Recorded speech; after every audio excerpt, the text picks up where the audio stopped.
Hello students, हमारा आज का जो टॉपिक है वो है एक अनदर ऑर्गेनेली, वो है plastid.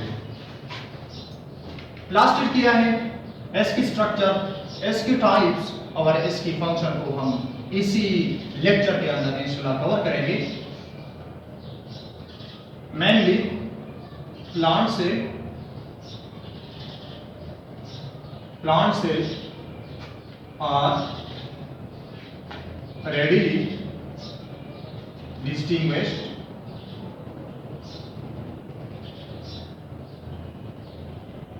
from animal cell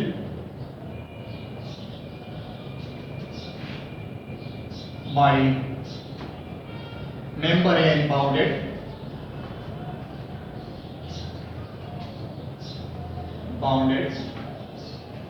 two organelles।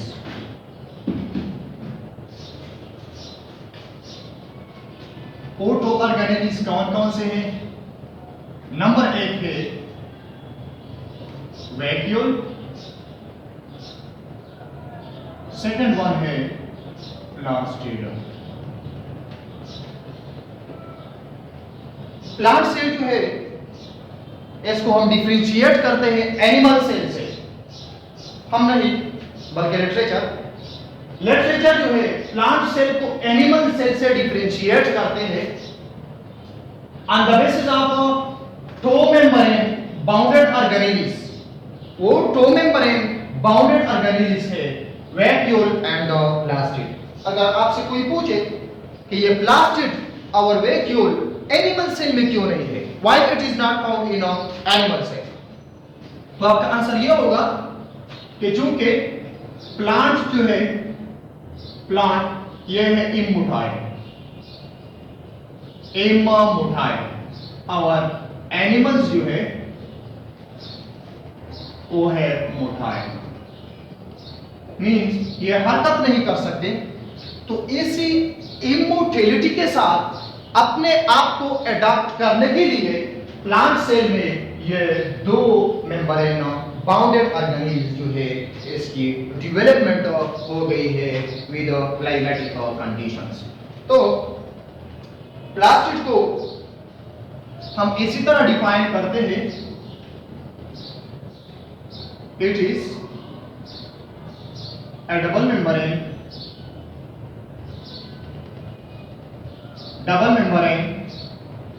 bounded organelle which is mostly present in plant cell and protozoan cell, वो है यूग्लिना। यूग्लिना में और प्लांट की जितने भी सेल्स है उसी में ये प्लास्टिड मौजूद होता है, mainly in the form of three types इसके हैं, क्लोरोप्लास्ट, क्रोमोप्लास्ट और ल्यूकोप्लास्ट। आगे हम देखेंगे। इसके बाद है इसकी डिस्कवरी।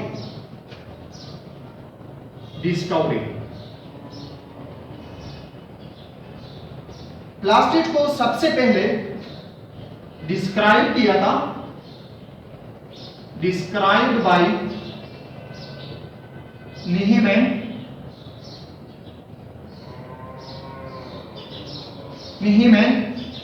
ग्रीव। दूसरा जो था वो था एंटोनी वान लीवनहोफ।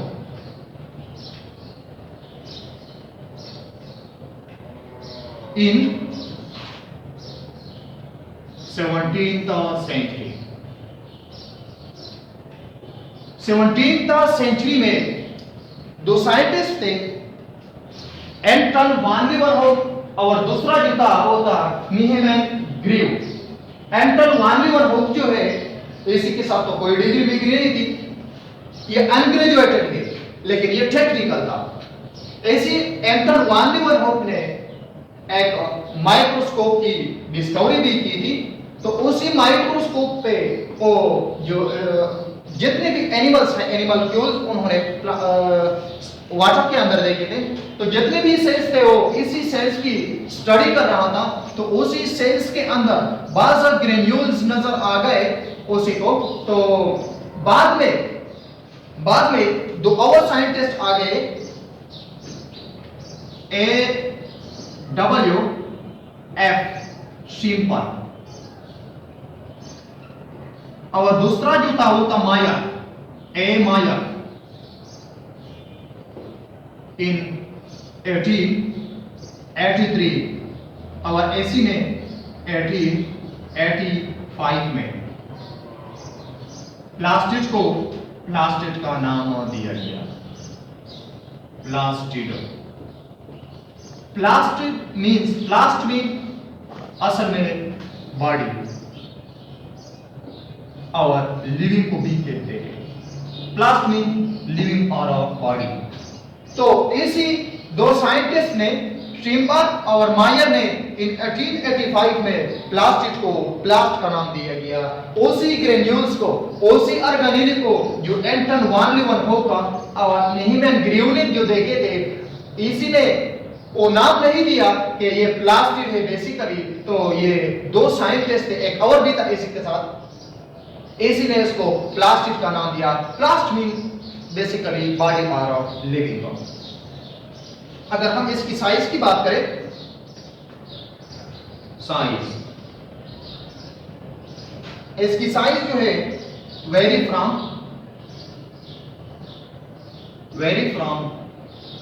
Cell to cell, means 1 micron litre to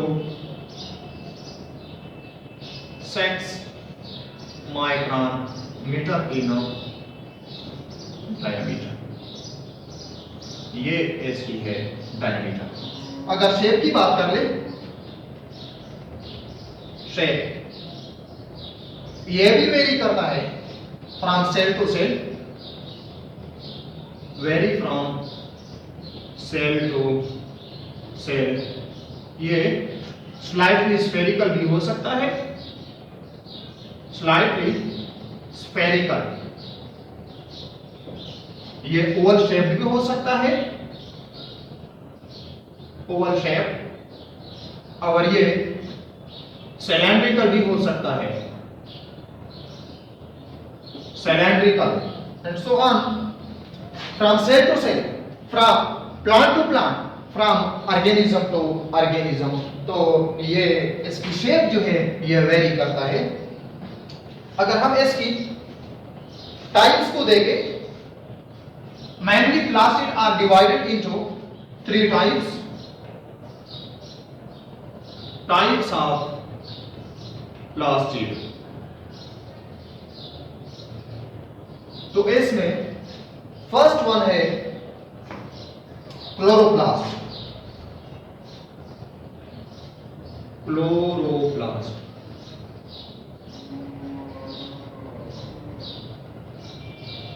इससे पहले मैं एक दूसरा कॉन्सेप्ट देता हूं प्लास्टिड की डेवलपमेंट के बारे में। Development of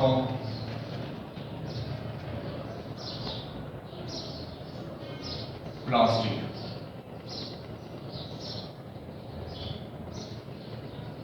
development of plastid. All the 3 types of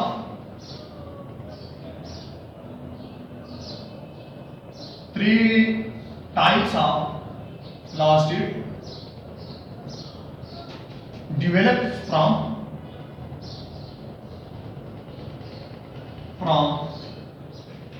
precursors plastid, which is called as a proplast. Pro mean first, plast mean body। तो ये 3 टाइप्स ऑफ प्लास्टिड जो है क्लोरोप्लास्ट, क्रोमोप्लास्ट और ल्यूकोप्लास्ट। ये एक एनदर प्रिकर्सर से develop हो के आते हैं, वो है प्रोप्लास्ट। प्रोप्लास्ट क्या होता है? When the leaf grow in dark conditions, जब लीफ डार्क कंडीशन में होती है तो उसी के अंदर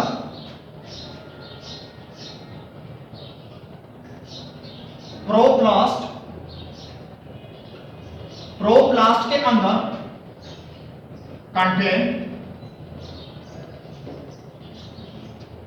येलो क्लोरोफिल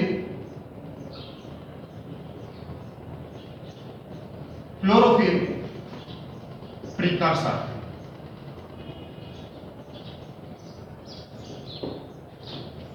जब प्रोप्लास्ट डार्क कंडीशन में होता है तो यह प्रोप्लास्ट चेंज करता है into एटियोप्लास्ट। In dark condition, when we grow in dark condition, then the proplast which are present inside the leaf will be converted into etioplast. तो इसी etioplast के अंदर एक येलोविश क्लोरोफिल प्रिकर्सर होता है जिसको हम कहते हैं प्रोटोक्लोरोफिल। ऐसी येलोविश क्लोरोफिल प्रिकर्सर को हम कह सकते हैं प्रोटोक्लोरोफिल।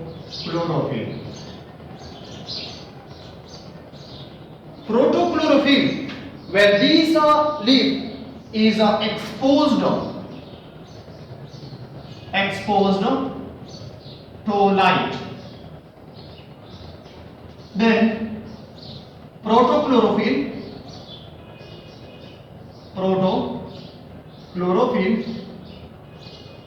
which contain yellowish pigment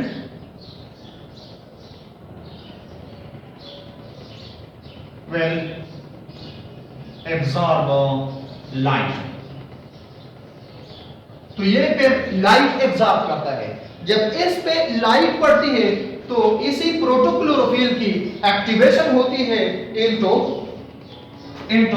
green pigment.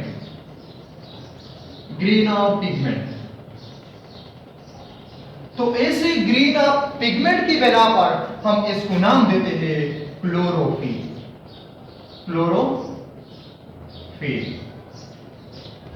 ये प्रोप्लास्ट डार्क कंडीशन में चेंज होता है इनटू एटियोप्लास्ट। एटियोप्लास्ट में येलोविश क्लोरोफिल प्रिकर्सर होते हैं जो कि उसको हम कह सकते हैं प्रोटोक्लोरोफिल। जब ये लीफ हम लाइट कंडीशन में हम इसको ग्रो करते हैं तो ये प्रोटोक्लोरोफिल चेंज होता है into green pigment called chlorophyll. इसके साथ साथ इसी में डीएनए भी मौजूद होता है। अगर क्लेमाइडोमोनास की सेल है, इफ द सेल इज, कौन सी सेल है? क्लेमाइडोमोनास।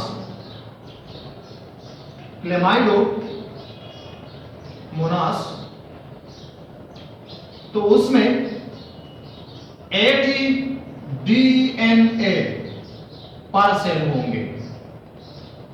पर cell of the chlamydomonas chloroplast contain 80 DNA molecule. अगर ये सेल मेज की है, मेज लीफ सेल में जो प्लास्टिड है, तो उसी में 20 to 40 डीएनए पर सेल होंगे, per cell of maize leaf cell. तो इसी तरह ये हो गई क्लोरोफिल की मींस क्लोरोप्लास्ट। इसी तरह एटियोप्लास्ट, वो एटियोप्लास्ट जो कंटेनिंग करता है क्लोरोफिल को, which contain क्लोरोफिल, तो उसको हम कह सकते हैं क्लोरोप्लास्ट। इसी तरह एक प्रोप्लास्ट भी डेवलपमेंट हो गई इनटू क्लोरोप्लास्ट। क्लोरोप्लास्ट की ओरिजिनेशन इसी तरह होती है, मींस प्रोप्लास्ट। प्रोप्लास्ट जो है ये प्रिकर्सर है। तो स्मिथ्स ने एक रोड डेवलप किया था इसके लिए। फॉर एग्जांपल ये है ल्यूकोप्लास्ट। ये leucoplast change will into the chloroplast and it again will be changed into chromoplast। ये क्लोरोप्लास्ट जो है ये क्रोमोप्लास्ट में भी चेंज होता है और ये क्रोमोप्लास्ट जो है ये क्लोरोप्लास्ट में भी चेंज होता है। तो ये जो रोल्स है इसको डेवलप किया था शिम्पर ने इन 1885। तो इसी तरह एक ल्यूकोप्लास्ट और ये ल्यूकोप्लास्ट जो है इसकी डेवलपमेंट होगी फ्रॉम प्रोप्लास्ट। ठीक है। तो इसके बाद हम डिस्कस करते हैं क्लोरोप्लास्ट। क्लोरोप्लास्ट क्या है? Chloro means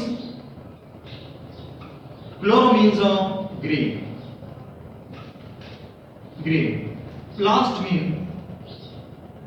mean body or living।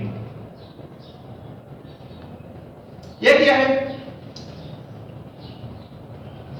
Plastid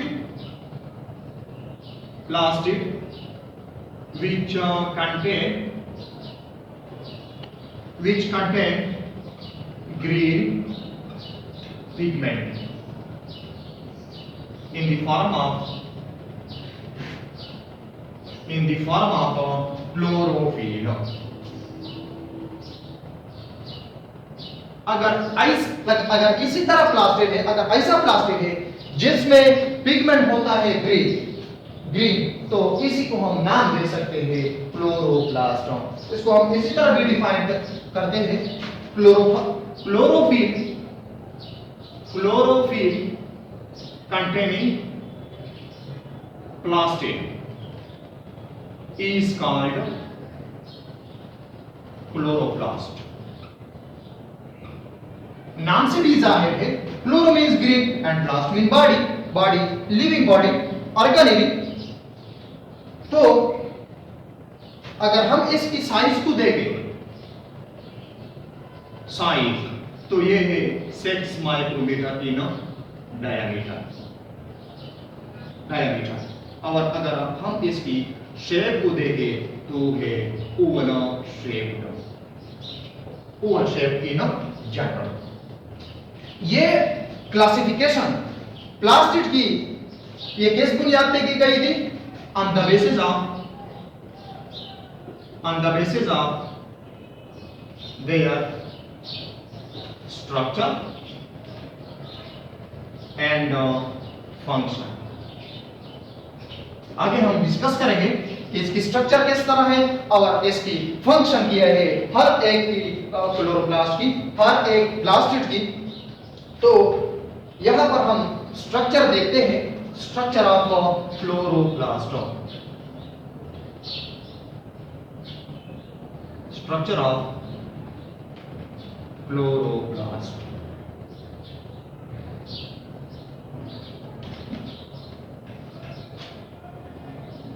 structure of chloroplast में फर्स्ट है इनवेलप।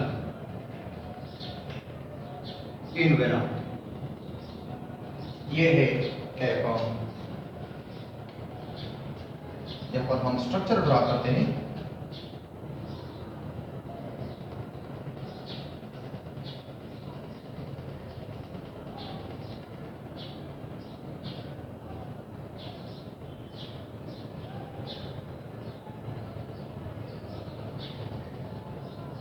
ये है क्लोरोप्लास्ट की स्ट्रक्चर। आउटर मेम्ब्रेन जो है, आउटर मेम्ब्रेन ये है स्मूथ,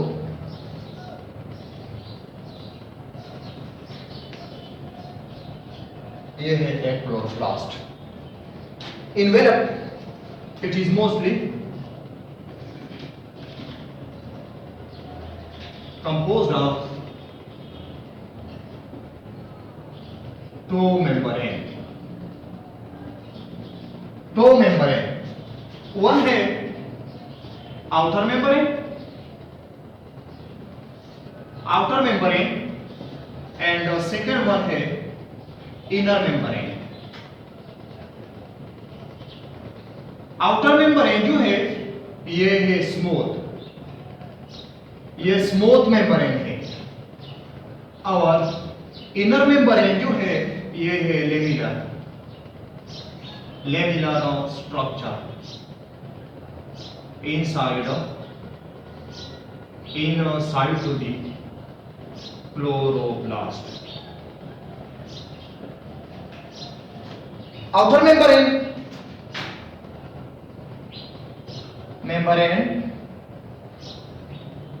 ये है इनर मेम्ब्रेन। इनर मेम्ब्रेन में ये है लेमिनर स्ट्रक्चर, लेमिनर स्ट्रक्चर्स। इस इनर मेम्ब्रेन और आउटर मेम्ब्रेन को कंबाइनली हम कह सकते हैं इन्वेलप ऑफ क्लोरोप्लास्ट। और इसकी जो डायमीटर है वो है 30 नैनोमीटर, 30 माइक्रोमीटर इन डायमीटर। इसी में आउटर मेम्ब्रेन जो है ये है 15 माइक्रोमीटर इन डायमीटर, और ये जो है ये भी है 16 micrometer in diameter.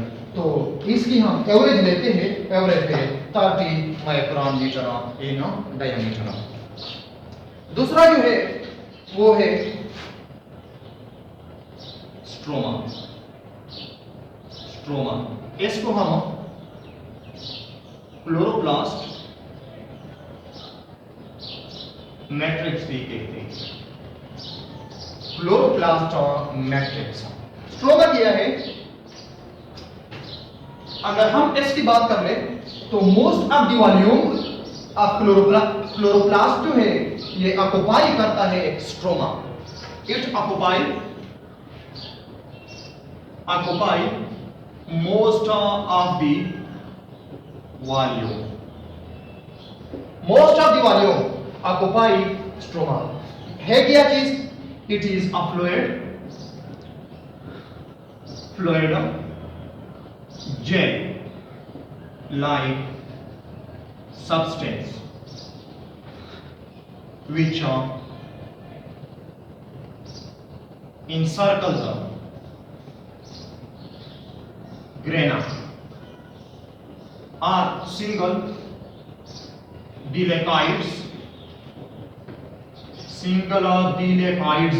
are pair of delecoids, single of delecoids। ये है stroma,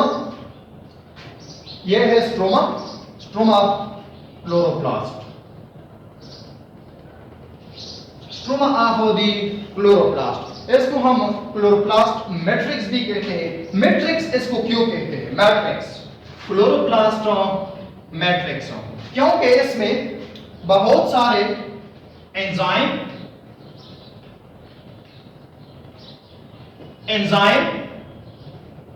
proteins, ribosome 70 S ribosomes, lipids, carbohydrates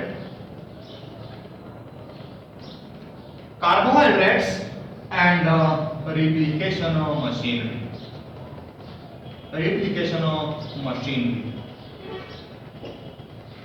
mitochondria की तरह इसी क्लोरोप्लास्ट की भी अपनी रेप्लिकेशन मशीनरी होती है जो कि इसकी डिवीजन में हेल्प करता है। अगर हम इसकी एवोल्यूशन की बात कर ले तो ये क्लोरोप्लास्ट जो है मींस ये प्लास्टिड जो है ये एवोल्यूशन में आया है कि ये सबसे पहले एक प्रोकैरियोटिक सेल था।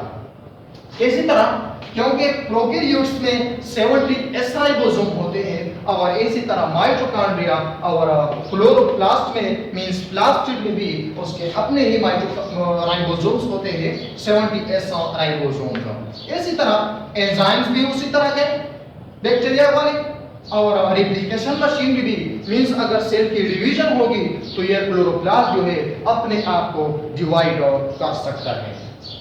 यह है स्ट्रोमा। फंक्शन को इसी के साथ हम कंटिन्यू करते हैं। Function of stroma.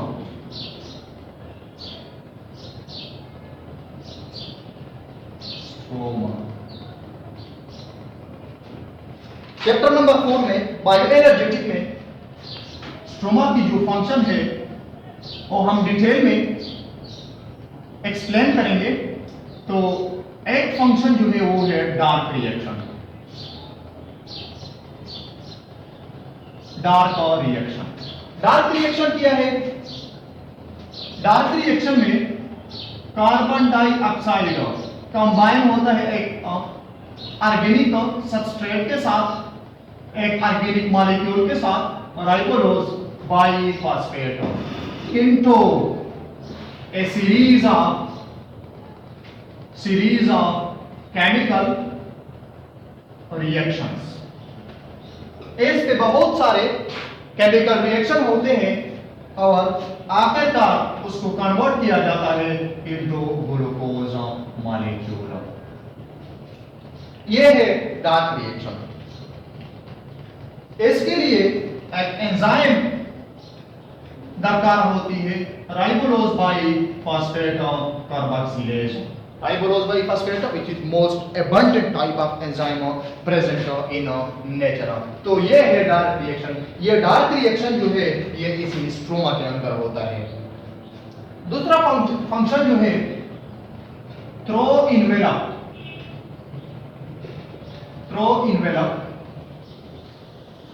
Most of the substances diffused into the cytoplasmic matrix। Stroma और साइटोप्लाज्म के दरमियान एक्सचेंज ऑफ मटेरियल्स होती है। तो ये एक्सचेंज ऑफ मटेरियल्स किसके थ्रू होती है? Through the inner membrane and outer membrane of chloroplast. Mainly इसको हम इन्वेलप का नाम देते हैं। तो इसे इन्वेलप के थ्रू माइटोकॉन्ड्रियल मैट्रिक्स क्लोरोप्लास्ट की जो मैट्रिक्स है और साइटोप्लाज्म की जो मैट्रिक्स है इसके दरमियान ट्रांसपोर्ट ऑफ मटेरियल्स होती है by the action of diffusion. Second जो पार्ट है वो है ग्रेना। सिंगुलर है ग्रेना।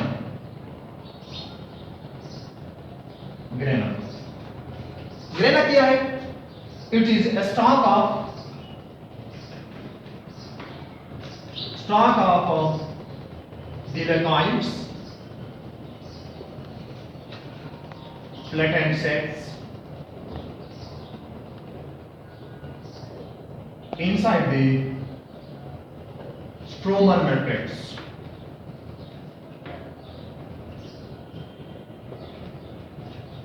स्ट्रोमा में स्टाक्स होती है डिलेकाइड्स की। डिलेकाइड्स क्या है आगे हम डिस्कस करेंगे।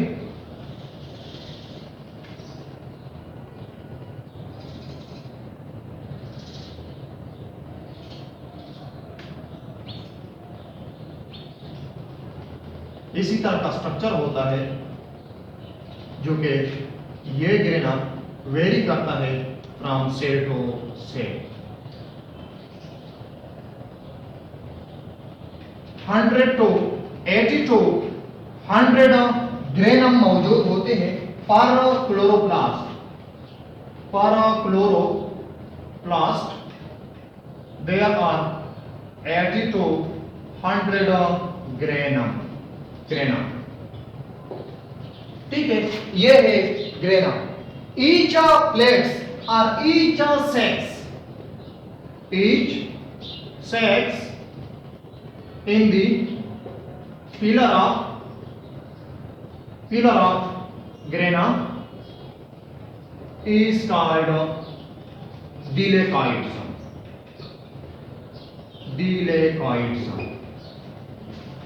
Delecoids means sex.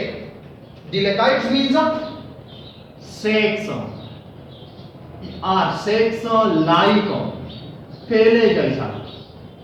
थैले जैसा थैलानुमा स्ट्रक्चर होता है। इसी तरह यहाँ पे मैं एक अलेक्जेंडर डायग्राम बनाता हूँ। ये है एक डिलेकॉइड, ये फ्लैटेंड सेक से बना होता है, जो कि ये है इंट्राडिलेकॉइड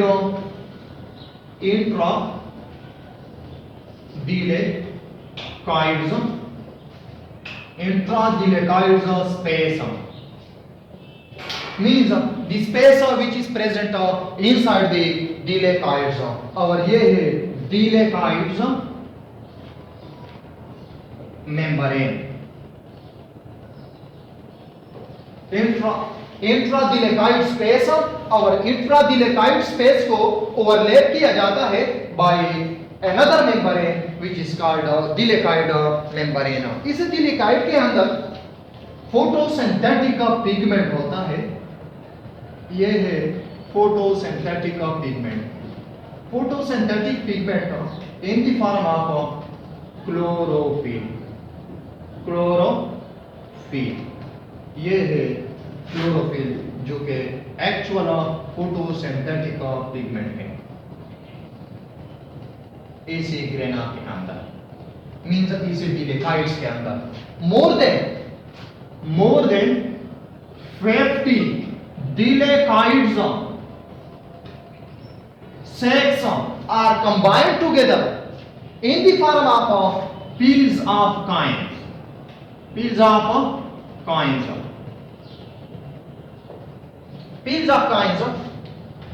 तो ये डिलेकॉइड्स एक दूसरे के अंदर फ्रॉम बॉटम टू टॉप इसी तरह इसको जमा किया जाता है to form another structure which is called grana।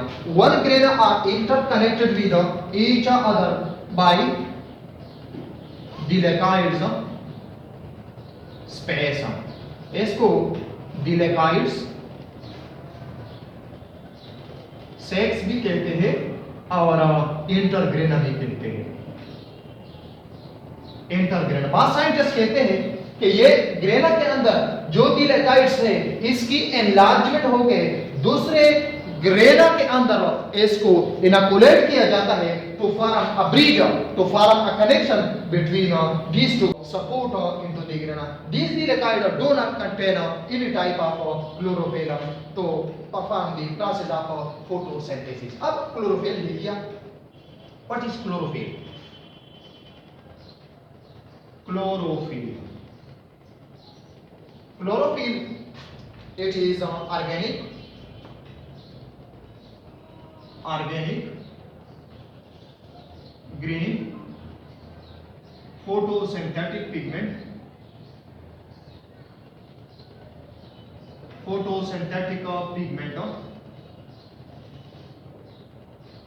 which absorb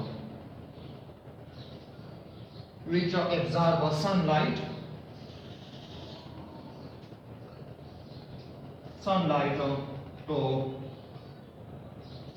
prepare food or glucose molecule।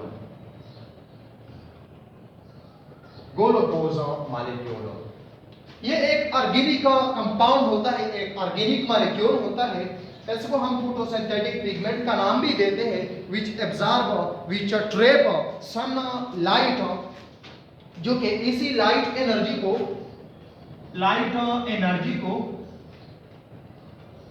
Convert किया जाता है by the or in the presence of a chlorophyll molecule into the chemical energy।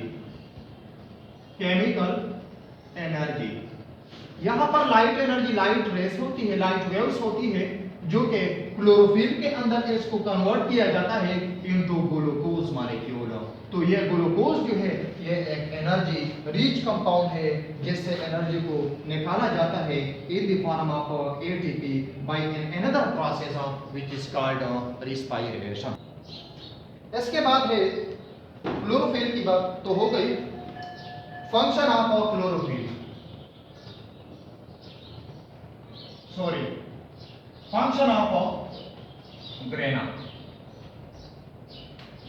Grana photosynthesis की, photosynthesis divide होता है into light reaction and dark reaction. Dark reaction की already मैंने बात की है।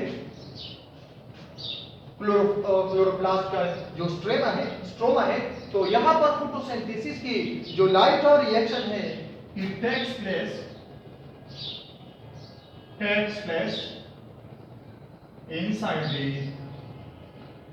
inside the grana light reaction, जिसमें photo system 1 से भी तो इलेक्ट्रॉन की इजेक्शन होती है और फोटो सिस्टम 1 से भी तो electron and converted into ATP and NADH2।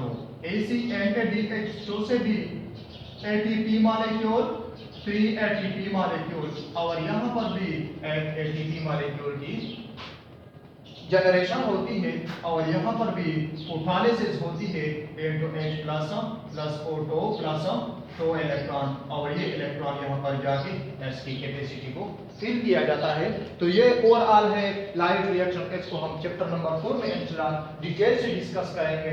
तो ये लाइट रिएक्शन जो है जिसमें एटीपी और NADH2 की जनरेशन होती है, ये भी इस ग्रेना के अंदर ये रिएक्शन जो है ये टेक्स प्लेस होता है। तो मेनली फोटोसिंथेसिस की ये जो दो रिएक्शन है, first in grana and second one stroma. तो यहाँ पर जब ग्लूकोज बन जाती है तो इसी ग्लूकोज को रेस्पिरेशन के अंदर जिसकी फर्स्ट स्टेज है ग्लाइकोलाइसिस, तो पायरुविक एसिड में स्प्लिट किया जाता है जिससे तकरीबन 38 एटीपी बन जाती है। तो ये है ओवरऑल फंक्शन ऑफ क्लोरोप्लास्ट। इसके बाद है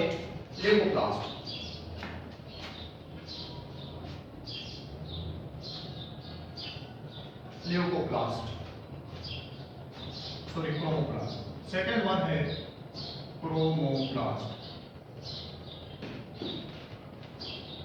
क्रोमोप्लास्ट क्या है? Type of plastid which contain colored pigments other than chlorophyll। इसमें नहीं होगा।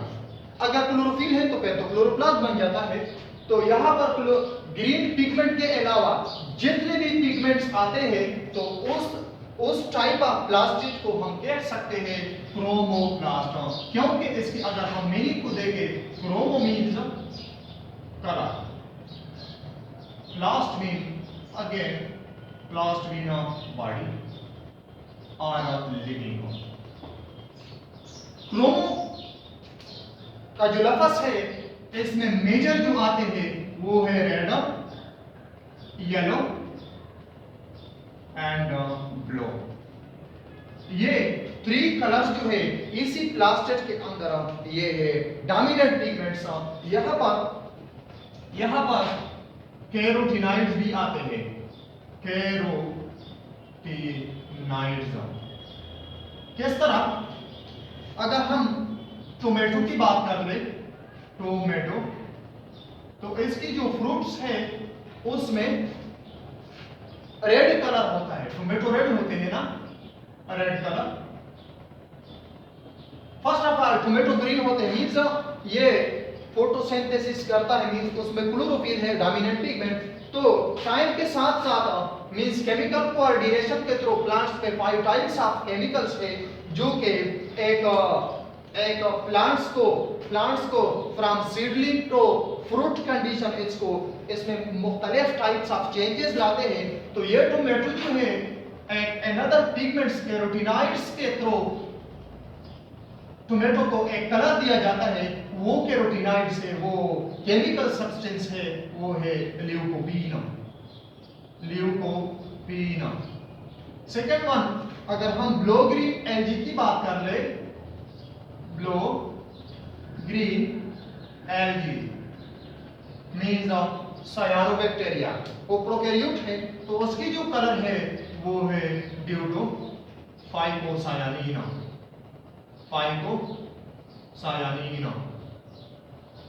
और फाइकोएरिथ्रीन। ये है कैरोटीनॉइड्स में, ये है पिगमेंट्स। तो इसी तरह प्लास्टिड, वो टाइप ऑफ प्लास्टिड जिसमें डोमिनेंट पिगमेंट्स जो होते हैं अदर देन ग्रीन होती है, उसको हम कह सकते हैं क्रोमोप्लास्ट। ये भी ओवल शेप है, ओवल शेप, क्योंकि ये टाइप है प्लास्टिड की। अगर हम इसकी फंक्शन की बात कर ले, फंक्शन ऑफ क्रोमोप्लास्ट, तो क्रोमोप्लास्ट की जो फंक्शन है उसकी लिटरेचर में इसका फंक्शन नहीं है, लेकिन एक इंपॉर्टेंट फंक्शन है जो कि अट्रैक्ट इंसेक्ट्स फॉर pollination.